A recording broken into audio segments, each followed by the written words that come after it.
Hello there, welcome to Sports Scope on our live news where we bring you the biggest sports stories making headlines across the globe. I am Amarachi Odinaka. From the Women's Africa Cup of Nations to the Commonwealth Games, it has been another action-packed period in sports. But in football, the Super Falcons of Nigeria kicked off their 2026 Women's Africa Cup of Nations campaign with a difficult start on Tuesday night against tournament debutant Malawi in their opening Group C fixture.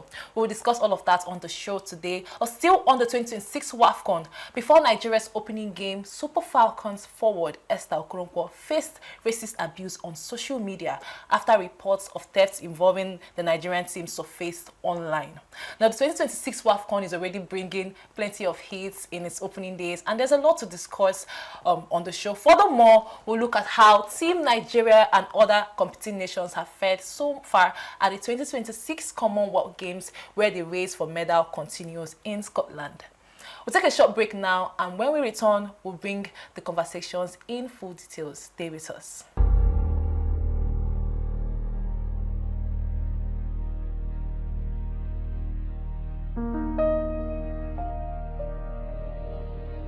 Africa is changing.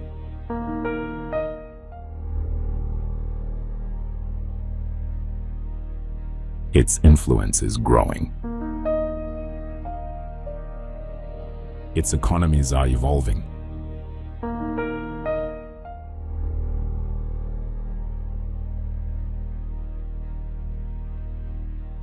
Its digital future is accelerating. Today, more than 1.5 billion people call Africa home.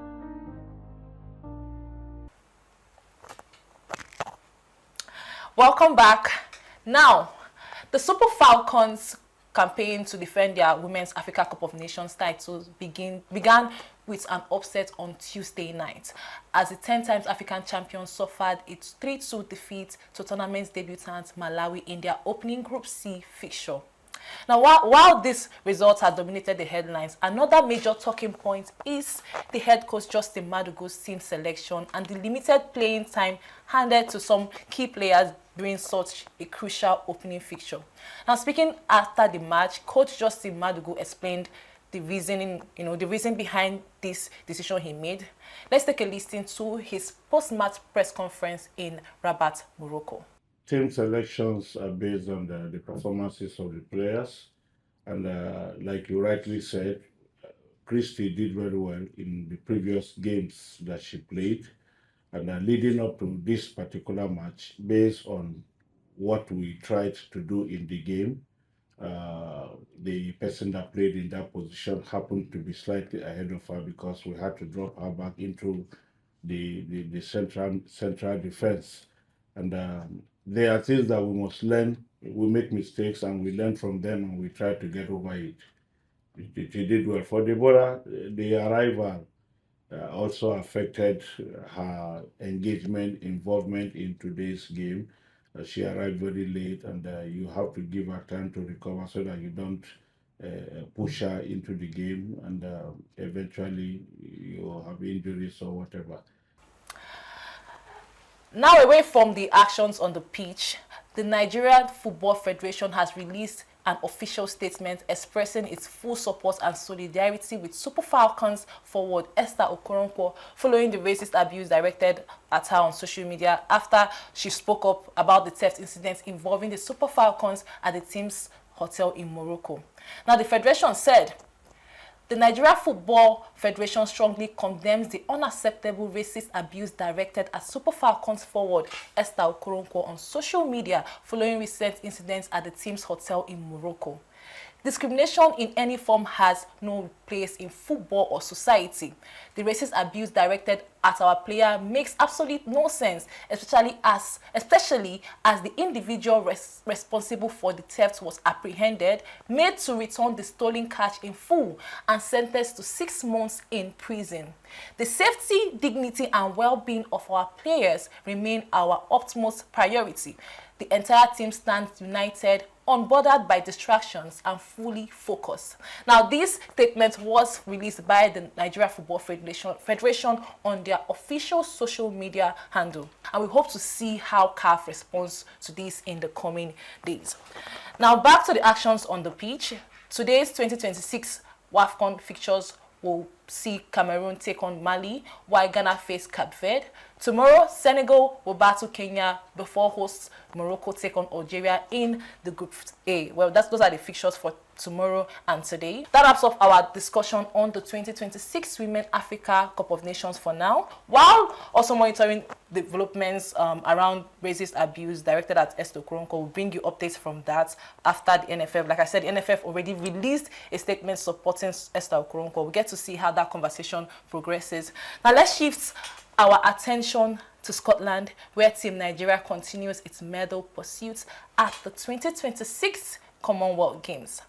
We'll take a short break now. We'll return with more on Nigeria's charge for glory on the global stage in Scotland. Stay with us. Africa's scale and Nigeria's growing population create a rare long-term investment opportunity. But opportunity alone changes nothing. Execution matters. Because media has changed.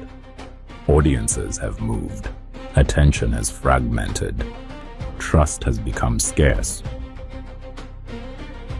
The institutions that matter in the future will not simply distribute content. They will build trust. They will build communities. They will build influence. ANN was created for this moment.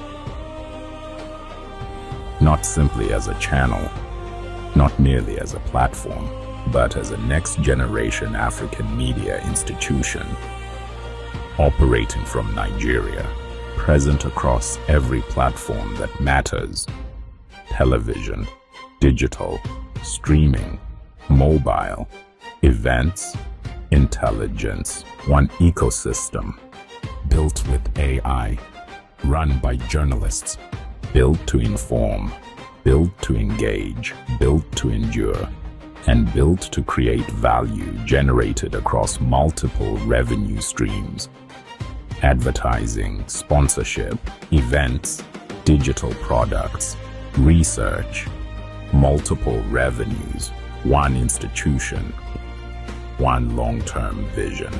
The greatest opportunities are not discovered, they are built. The work of building has already begun. The Lagos studio is taking shape. The vision is coming alive. This is ANN, alive to Africa, alive to the world. Welcome back. Now, on this segment of the show, we'll turn our attention away from football to the 2026 Commonwealth Games in Glasgow, where battles for medals continues to intensify. Well, Australia maintains its lead at the top of the medal table, while Canada, England, Scotland, and Nigeria occupy the top 5 positions. But Team Nigeria has emerged as the highest-ranked African nation at the Games so far, amassing an impressive 12 medals, 6 gold, 4 silver, and 2 bronze, as the country's athletes continue to excel across various events. This is ANN.